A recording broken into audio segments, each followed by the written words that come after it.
What did it appear to you like?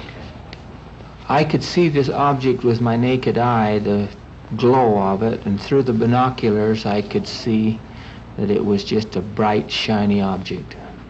Could you compare it in size with any known object, baseball or a pea or anything? I mean, at the distance, what would you compare the size with? Basketball, probably.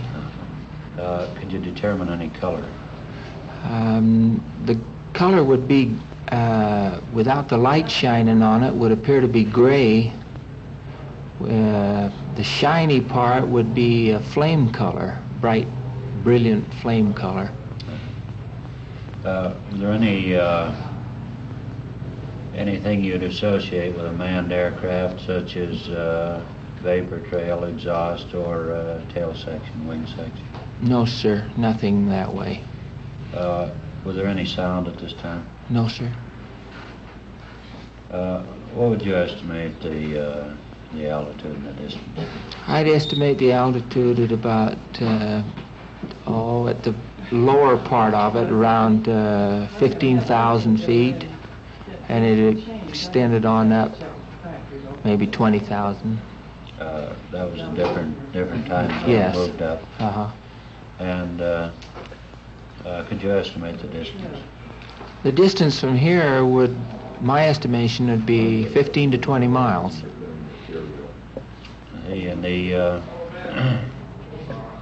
could you describe the flight path or maneuvers?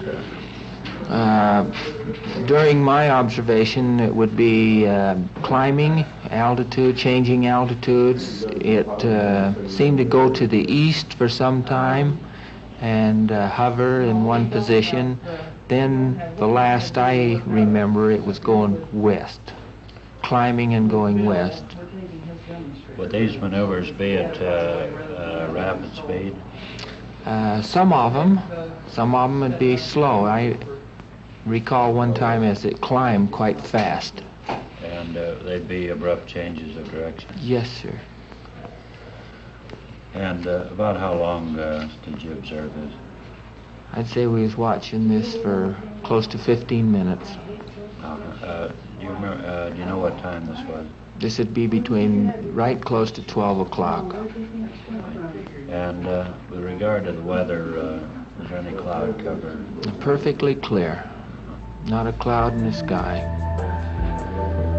Okay, sure. I think that's very good. Two of the witnesses in the last recordings were pilots, who, by training, should be better able to observe and identify aerial phenomena than most people.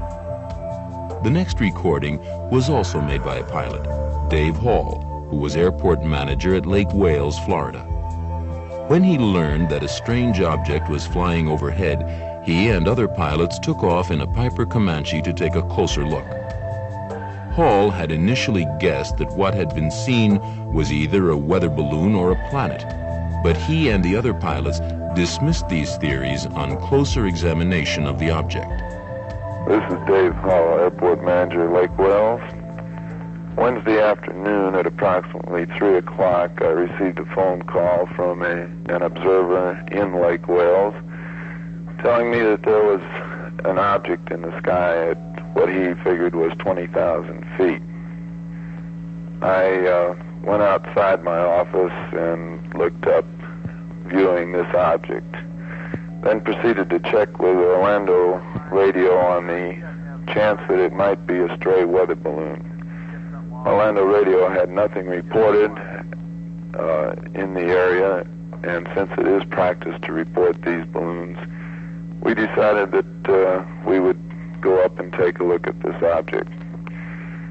We entered a Piper Apache aircraft, twin engine, and proceeded to climb up to try and view this object.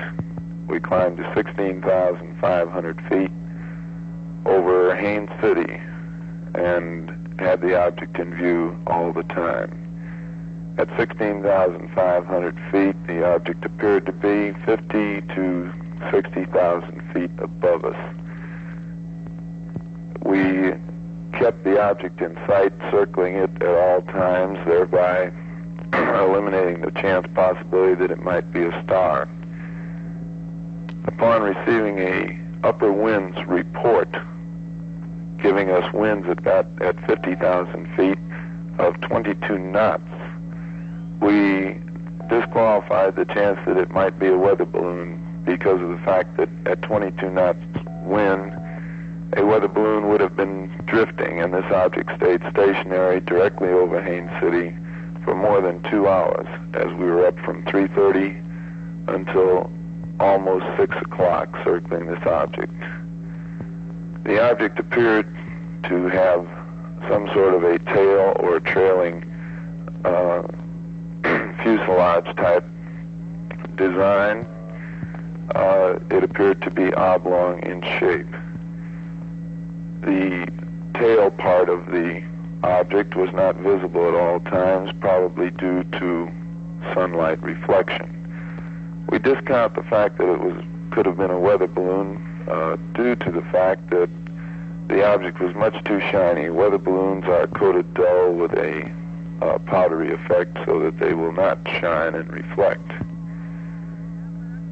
We've all the people in the aircraft with me during this time were licensed pilots, have been flying for many years, and have seen many such weather balloons, and therefore we discount the weather balloon theory on the basis of our own past experience. We kept the object in sight until approximately 5:42, at which time the object appeared to be ascending rapidly, and on our next circle of the object it had completely disappeared. There appeared to be no descent whatsoever to the object. This is Dave Hull at Lake Wales.